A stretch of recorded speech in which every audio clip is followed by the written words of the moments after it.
Sebelum dimulai, bisa subscribe channel Taman Santuy ya. Bagi yang mau traktir admin, bisa cek di deskripsi ya. Terima kasih traktirannya. Islam Kejawen tidak sama dengan kepercayaan lokal. Kejawen asli yang belum mengalami sinkretisme dengan agama Islam dari Timur Tengah atau Islamnya Nabi Muhammad. Islam Kejawen adalah salah satu bentuk agama Islam yang dipraktikkan oleh orang-orang Jawa, terutama di Jawa Tengah dengan pusat budaya di Solo dan Yogyakarta. Agama Islam Kejawen juga dikenal sebagai agama Jawi yang merupakan perpaduan antara adat keagamaan asli Jawa, seperti agama lokal Kapitayan, Sunda Wiwitan, agama Hindu-Buddha dari zaman Majapahit, dan pengaruh agama Islam dari zaman Demak. Raja Mataram Islam pertama, Panembahan Senopati, bisa dianggap sebagai pendiri agama Islam Kejawen ini. Agama ini semakin berkembang seiring dengan keyakinan masyarakat Jawa bahwa agama yang dianut oleh raja atau agama Geming Aji harus diikuti oleh rakyatnya. Dalam sejarahnya, agama-agama yang masuk ke tanah Jawa dari Hindu-Buddha dan kemudian Islam selalu berkumpul di pusat pemerintahan kerajaan. Agama yang dianut oleh raja menjadi agama resmi kerajaan yang harus diikuti oleh rakyatnya. Setelah Panembahan Senopati meninggal, putranya Sultan Agung menggantikannya sebagai raja, bergelar Panembahan Agung Senopati Pinglalogun Abdul Rahman. Sultan Agung sangat terkenal karena kealimannya dan dekat dengan kaum santri dan ulama. Pada masa pemerintahan Sultan Agung terjadi persentuhan budaya antara pesisir dan pedalaman yang kemudian melahirkan perpustakaan Islam Kejawen. Hal ini disebabkan oleh akulturasi budaya Islam dari daerah pesisir dan budaya Hindu Jawa di daerah pedalaman. Persentuhan dan sinkretisme antara kedua budaya ini memberikan dampak yang besar bagi perkembangan budaya di Jawa.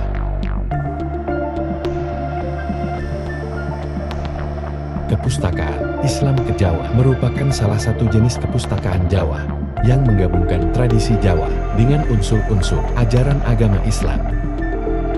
Kepustakaan ini ditulis dalam bahasa Jawa dan berisi ajaran mistik Islam, namun hanya sedikit yang membahas tentang hukum Islam.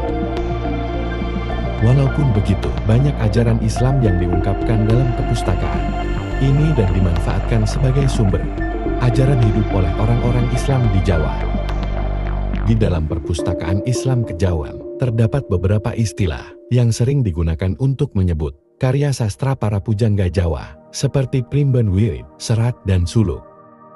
Wirid, Serat, dan Suluk berisi ajaran tentang mistik Islam, sedangkan Primbon berisi ramalan doa, mantra tradisi ritual orang Jawa, dan sebagian kecil ajaran hukum Islam. Kepustakaan ini terus berkembang hingga beberapa generasi kerajaan Mataram Islam, termasuk pada masa Keraton Surakarta pada abad ke-19, dengan pujangga terakhir Raden Ngabehi Ronggowarsito. Penafsiran agama, khususnya tentang ketuhanan yang dilakukan oleh orang Jawa, disajikan secara harfiah agar mudah dipahami dan diikuti oleh masyarakat. Ketika agama Islam masuk ke tanah Jawa, masyarakat menerima ajaran tersebut, tetapi seringkali melakukan penafsiran yang berbeda dari sumbernya karena disesuaikan dengan budaya dan pemikiran yang berkembang pada masa itu. Penaksiran masyarakat Jawa terhadap agama Islam cenderung menekankan unsur-unsur budaya Jawa untuk mempertahankan citra adiluhung budaya Jawa. Hal ini tercermin dari banyaknya karya sastra para pujangga Jawa, baik dari keraton maupun pengikut mereka, yang mengajarkan penafsiran Islam dengan gaya khas Jawa, atau yang disebut sebagai penjawaan ataupun jawanisasi ajaran Islam. Banyak karya sastra dari para pujangga Jawa yang berisi ajaran agama namun seringkali tidak memperhatikan aspek syariat dan bahkan mencampur-adukan berbagai ajaran agama. Islam dan unsur-unsur Jawa telah mengalami akulturasi. Meskipun terjadi campur aduk berbagai macam ajaran agama, namun sebagian masyarakat Jawa mengklaim ajaran tersebut sebagai sumber kebenaran warisan para leluhur orang Jawa. Sebagian masyarakat Jawa yang ingin melestarikan budaya adiluhung menganggap bahwa ajaran-ajaran para leluhur tertuang dalam naskah klasik sebagai kitab tafsir orang Jawa atas Islam. Hal ini dapat dilihat dari pakar ajaran Islam kejawen dan munculnya aliran-aliran kebatinan pada era sesudahnya yang banyak bersumber dari kitab-kitab karya sastra para pujangga, keraton, atau kalangan masyarakat penganutnya. Orang-orang Islam kejawen sangat menjunjung tinggi nilai-nilai etika dan mengamalkan ajaran Islam pada umumnya. Syariat Islam khususnya ibadah salat, puasa dan haji kadang-kadang memiliki makna dan interpretasi tersendiri bagi kalangan orang Islam kejawen. Sholat menjadi rukun agama yang penting dan tidak hanya sebagai media membersihkan diri dari dosa, tetapi juga sebagai jalan mistik untuk mencapai manunggaling kawula Gusti. Mereka tetap salat, tapi salat mereka tidak seperti salatnya orang Islam Sunni ataupun Syiah yang seperti orang Yahudi, yang tata cara atau gerakan salatnya tidak ada dalam Al-Quran. Islam kejawen menerima Al-Quran sebagai kitab suci, namun tidak memandang hadits sebagai sesuatu yang suci, karena tidak dijamin kebenarannya oleh Tuhan. Kabar yang disampaikan dari mulut ke mulut sangat mungkin terkontaminasi dengan kepercayaan lokal, dan terdistorsi dengan pemahaman si penutur dan penerimanya. Maka dari itu, hadits dianggap sebagai mitos, layaknya mitos di Jawa yang tidak bisa diandalkan sebagai kebenaran mutlak. Bangsa Jawa memiliki aturan-aturan tersendiri dalam agama Islam. Walaupun telah bercampur dengan ajaran Budi Kapitaya Nusantara yang diwarisi dari para leluhur, namun ajaran Budi dipercaya sebagai ajaran yang sangat agung dan memiliki tujuan akhir yang jelas. Orang Islam kejawen percaya bahwa di tanah Jawa juga ada nabi-nabi Islam sebelum Nabi Muhammad yang ajarannya masih dilestarikan. Jadi tidak serta-merta mengimpor budaya Arab atau beranggapan ajaran ini telah diselawangkan semuanya tanpa terkecuali. Islam datang hanya untuk memberi peringatan bahwa ada ajaran yang mulia dari nabi-nabi sebelumnya yang membawa kedamaian dalam hidup. Islam kejawen telah berkembang menjadi ratusan aliran dan cabang yang berbeda. Beberapa dari aliran yang masih bertahan hingga saat ini seperti Sabta Dharma, Abangan Sumarah Maneges, Pangestu Kawu, Begia Padepokan, Cakra Kembang, dan sebagainya. Keanekaragaman Islam kejawen dapat dilihat dari cabang-cabang ilmu yang dipelajari oleh pengikutnya. Salah satunya adalah ilmu kanuragan atau ilmu kebal yang berkaitan dengan kekuatan supranatural dan bela diri. Selain itu, ada juga ilmu kewibawaan atau pengasihan yang berkaitan dengan pengaruh besar terhadap keadaan jiwa manusia dan sering digunakan untuk menciptakan wibawa atau memikat hati seseorang. Terdapat juga dua tingkat ilmu yang berhubungan dengan mata batin, yaitu ilmu terawangan dan rogo sukmo. Mereka yang memiliki ilmu terawangan dapat meningkatkan kepekaan mata batin mereka. Sedangkan mereka yang telah mencapai tingkat rogo sukmo memiliki kemampuan untuk melepaskan roha mereka untuk tujuan tertentu. Salat dalam Islam kejawen tidak memiliki aturan yang disepakati. Namun pada umumnya mereka akan melakukan sikap tenang yang kebanyakan dilakukan di malam hari dalam suasana hening dan sapi. Dan yang terpenting adalah mengingat dan mengagumi kebesaran Allah. Menurut kepercayaan Islam kejawen, manusia dan Tuhan memiliki hubungan yang erat. Tuhan dianggap sebagai bagian dari hidup manusia, dan unsur jasmani rohani manusia berasal dari Tuhan. Paham ini mengajarkan konsep manunggaling kawula Gusti yang menyatukan manusia dengan Tuhan melalui penghayatan mistik.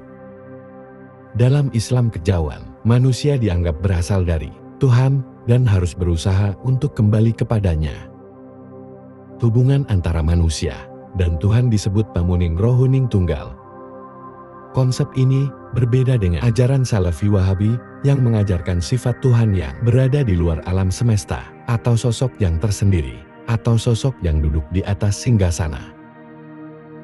Islam Kejawen menganggap Tuhan bersifat imanen, yang berarti Tuhan ada di dalam diri manusia, dan sangat dekat dengan urat leher manusia.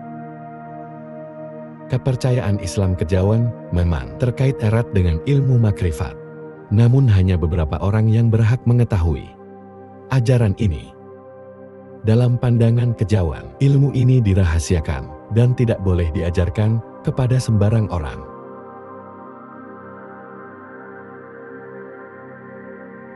Makrifat berasal dari kata Arab yang berarti mengenal atau mengetahui, namun sebenarnya lebih mengacu pada pengenalan zat Tuhan secara langsung melalui mata hati. Ilmu makrifat tidak didapatkan melalui pemikiran atau dalil kitab suci, bukan pula dapat dipahami hanya dengan mendengarkan ceramah, melainkan melalui pengalaman langsung.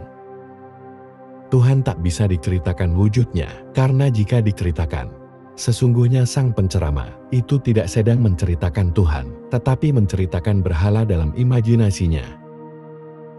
Entitas Tuhan absolut dan tak terbayangkan, serta tak bisa dijangkau melalui indera manusia. Oleh karena itu, orang Jawa menyebutnya sebagai Sang Hyang Taya, atau kosong, meskipun bukan berarti tidak ada. Mereka mengungkapkan keberadaannya dalam kalimat singkatan, Kenoke Noyo Ngopo, yang artinya tidak bisa diapa-apakan. Hal ini senada dengan surat Asyura ayat 11, Raisa Kamislihi Sayun. Tidak ada sesuatu pun yang serupa dengan dia. Pangeran iku langgeng tan Kenoke Noyo Ngopo. Sangkan paraning dumadi. Pangeran itu abadi Tuhan yang tak tergambarkan, dan menjadi awan serta akhir dari segala ciptaan.